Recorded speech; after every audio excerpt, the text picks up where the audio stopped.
Banyak yang bertanya, ketika nanti tahun 2024, para new mind misalnya mendapatkan mandat. Mudah-mudahan nggak tahun 2027 ya, nggak kelamaan kita nunggu. Tahun 2024, new mind dapat mandat. Sebenarnya apa sih yang mau dikerjain oleh para new mind itu untuk membuat perbedaan dengan apa yang old mind lakukan? Nah, untuk itu kita harus tahu dulu apa itu old mind cara berpikirnya, apa itu new mind cara berpikirnya. Kita tahu bahwa salah satu yang membedakan new mind dengan old mind adalah cara berekonomi. Kita tahu bernegara itu ada 7 hal, yaitu IPOLEK SOSBUD HANKAP, ideologi, politik, ekonomi, sosial, budaya, pertahanan, dan keamanan. Nah, di dalam new mind, cara bernegaranya itu sedikit berbeda, namun tujuannya sama. Kita pro Undang-Undang Dasar 45, kita pro NKRI garis lurus, kita pro kebinekaan, maksudnya Bhinneka Tunggal Ika, dan kita pro Pancasila. Itu kita tidak usah ubah. Sebelum kita masuk ke topiknya, ada hal yang menarik tentang Pancasila yang mungkin anak-anak atau sahabat generasi muda ingin bertanya, kenapa Pancasila itu dicemburui oleh banyak negara besar? Bukan negara saja, negara besar. Karena kita adalah memiliki dasar negara yang sangat keren. Karena kita menggabungkan 5 hal yang diimpikan. Dan ini bukan utopia, sesuatu yang dicita-citakan tapi tidak mungkin tercapai. Tapi ini benar-benar dasar negara yang dicemburui. Apa itu? Ketuhanan yang Maha Esa adalah belief in God. Dan itu adalah sila pertama. Sila kedua, kemanusiaan, itu artinya humanitarian. Ketiga, persatuan Indonesia. Itu adalah bentuk nasionalisme. Keempat adalah musyawarah, itu adalah bentuk demokrasi. Dan terakhir adalah keadilan sosial bagi seluruh rakyat, artinya adalah social justice. Jadi 5 itu mencakup ideologi sebuah bangsa besar dan dirangkum dengan sangat sederhana. Karena itu new mind tidak akan merubah dasar, karena itu platform yang dicemburui banyak negara. Nah, kita memulai dengan sesuatu apa yang beda. Yang jelas konsep MMT, Modern Monetary Theory, yang pemerakarsanya adalah Michael Hudson. Dia punya Hudson Institute yang pada tahun 1971 dia adalah salah satu advisor dari Presiden Nixon. Dan apa terobosan yang dilakukan oleh Hudson? Hudson menyatakan waktu tahun 1971 tepatnya bulan Agustus untuk dolar melepas emas sebagai underlying untuk printing money. Jadi dolar bisa di-print berbasis pinjaman atau hutang atau berbasis project. Cerita ini nanti akan kita uraikan karena new mind adalah pro printing money dengan konsep MMT-nya dari Michael Hudson. Dan saat ini Stephanie Kelton adalah salah satu sahabat saya, di mana seandainya new mind jadi mendapatkan mandat, pasti Stephanie Kelton adalah advisor dari salah satu pakar keuangan atau moneternya Indonesia nantinya ya. Gitu cuman CCM kok, cuman cita-cita mulia. Yang penting pelajarannya sekarang masuk dulu. Nah, Michael Hudson kemudian mengajar di Peking University di tahun 80-an akhir hingga tahun 90-an. Dan kita tahu salah satu muridnya adalah Xi Jinping yang sekarang menjadi memimpin Partai Komunis Cina seumur hidup dan presiden dari Tiongkok.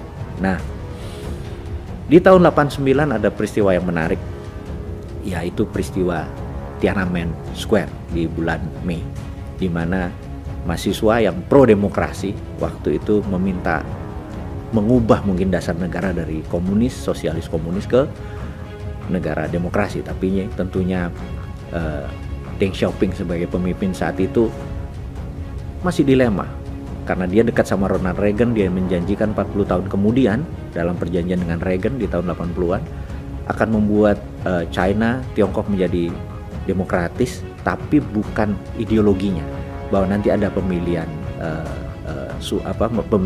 bukan presiden, pemilihan kepala daerah akan menggunakan pemilihan langsung, tidak menggunakan politbiro. Dia agak ragu karena dia berjanji 40 tahun kemudian, tetapi ini di tahun 89 itu terjadi pergerakan ingin mempercepat. Dan ada 12 jenderal dari politbiro berhadap pada Deng Xiaoping. Kalau Anda menurut dengan Barat, kami ber-12 dibunuh saja gitu ya. Dan tapi kalau kamu berpihak kepada kami, kita akan merubah sesuatu yang membuat dunia akan shock, yaitu membuat China is the greatest country dan menjadi sentralnya dunia. Deng akhirnya memutus pro yang 12 jenderal ini, dieksekusilah 10.000 lebih mahasiswa di Tiananmen Square. Dan malam itu terkenal dengan sebuah catatan sangat menarik, namanya Tiananmen Papers. Tagline di bawahnya adalah A Secret Meeting That Changed China, sebuah rapat rahasia yang merubah China. Sejak saat itu China mempunyai dua sistem currency, yuan untuk di luar negeri, di dalam negeri menggunakan renminbi. Kita skip dulu sebentar di situ untuk menerangkan kalau nanti New Mind mendapatkan amanah, mendapatkan mandat, strategi di dalam modern monetary theory yang dipakai oleh Amerika di tahun 71, dipakai di Tiongkok tahun 89, Indonesia akan pakai di 2024 nanti atau isi mereka-mereka yang sekolah ke tinggi sampai profesor sampai doktor mungkin di negeri barat, dan di mana seakan-akan ilmu MMT ini menganggap ilmu-ilmu konvensional itu sebagai false knowledge atau ilmu yang nggak terpakai. Nggak juga, nggak seperti begitu. Kita nggak menganggap Anda udah sekolah jauh-jauh ke Amerika mempelajari teori ekonomi terus MMT bilang itu false knowledge atau pengetahuan yang salah gitu ya. Karena buktinya sejak Indonesia merdeka, anggap tahun 71 deh kita mulai deh. Dolar waktu itu 1 rupiah cuma 200-an, sekarang udah 14.500, 15.000. Anda udah dikasih kesempatan 40-45 tahun mengelola ekonomi Indonesia, utang Indonesia naik, nilai rupiah tetap merendah. Terus masih mau kasih chance gitu dengan teori Anda. Jadi nih kaum muda nih men-challenge, ya wes lah, buat gantian. Coba deh 5 tahun pakai MMT gitu ya. Pakai apa yang China pakai, pakai yang Amerika pakai. Untuk itu, teman-teman, kita memerlukan sebuah ilustrasi untuk Anda memahami apa sih itu MMT gitu ya. Apa sih ekonomi yang nanti akan dipakai. Kita kasih contoh adalah kekinian. Kekinian tuh misalnya nih, Pak Jokowi lagi duduk ini di posisi presiden. Kemudian Pak Jokowi nanya ke Menteri PUPR, Pak Basuki. Pak Basuki, saya pengen 1 juta rumah tersedia dalam 2 tahun ke depan, supaya nanti pada saat kita lengser ke Prabon, lengser jadi raja ini, kita terhormat. Siap Pak Presiden, gitu kata Pak Basuki, Menteri PUPR. Maka dia bilang, saya perlu, ini angka dari langit ya, saya perlu 100 triliun Pak Presiden, gitu ya. Oh gitu ya, oke. Panggil Ibu Menteri Keuangan. Ibu Menteri Keuangan, siapkan 100 triliun untuk Pak Basuki. Oh siap Pak Presiden. Ini kalau semuanya MMT ya tentunya ya. Siap. Ya kalau yang sekarang kan cari utangan. Ini enggak, ini ngapunten, ini bukan ngeledek ya, bukan, tapi ini berbeda. Tapi intinya adalah siap Pak Presiden. Lalu dia datang ke Dirjen Moneter. Printing money 100 triliun. Kasih ke Menek BUMN, dipanggil Pak Erick Thohir. Ini perusahaan-perusahaan BUMN, kamu mendapat pekerjaan untuk membuat 1 juta perumahan untuk Kementerian PUPR. Oke, ditransferlah 100 triliun itu dengan syarat semua barangnya tidak ada unsur impor.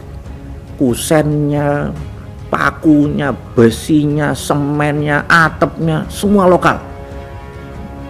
Nggak lama kemudian kayu-kayu di Jawa, pabrik semen di Sumatera, di Sulawesi, semua bergerak, tumbuh, muter, belanja sana kemari. Berdirilah bangunan-bangunan 1 juta unit rumah itu di mana-mana. Kemudian mereka mengangsur. 5 tahun orang mengangsur, tidak perlu bunga dan tidak perlu dinaikkan. Ini syaratnya. Kalau misalnya ongkosnya 100 triliun, ya 100 triliun dibagi 1 juta rumah, berapa itu? Ya udah, itu yang harus dibayar masyarakat. Masyarakat bayarnya nyicil selama 5 tahun.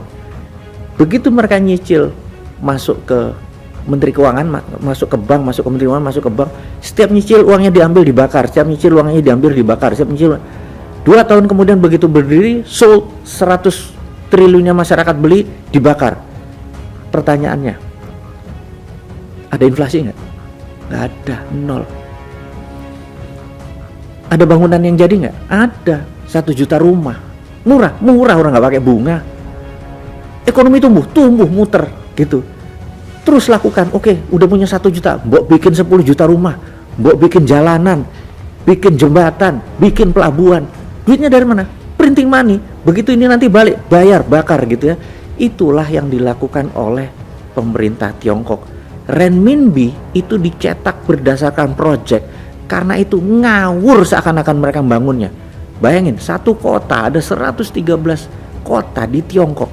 Itu punya gedung bangunan yang 32 lantai. Satu kota itu lebih dari 1000 tower, alias berapa juta populasi di sana.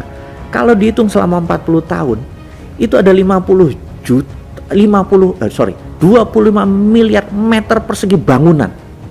Alias dalam 1 hari kita kayak ngebangun gedung kayak Plaza Senayan tuh 4 biji per day. Kalau minjem duitnya sopo.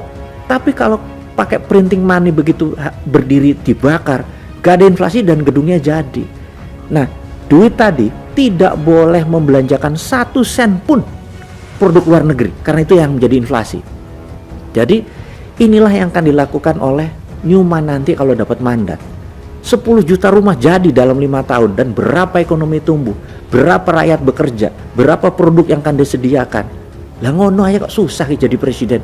Itu kalau Newman jadi. Jadi mulai paham ya. Mudah-mudahan Anda semua terima konsep ini, dan bukan harus Bosman yang jadi presiden. Siapapun yang menerima konsep Newman, yaitu MMT, Modern Monetary Theory ini, dipakai sebagai konsep ekonomi untuk membangun Indonesia, kasih dia kesempatan untuk mendapatkan mandat. Itu rasanya pelajaran hari ini. Terima kasih, salam sehat, sukses selalu.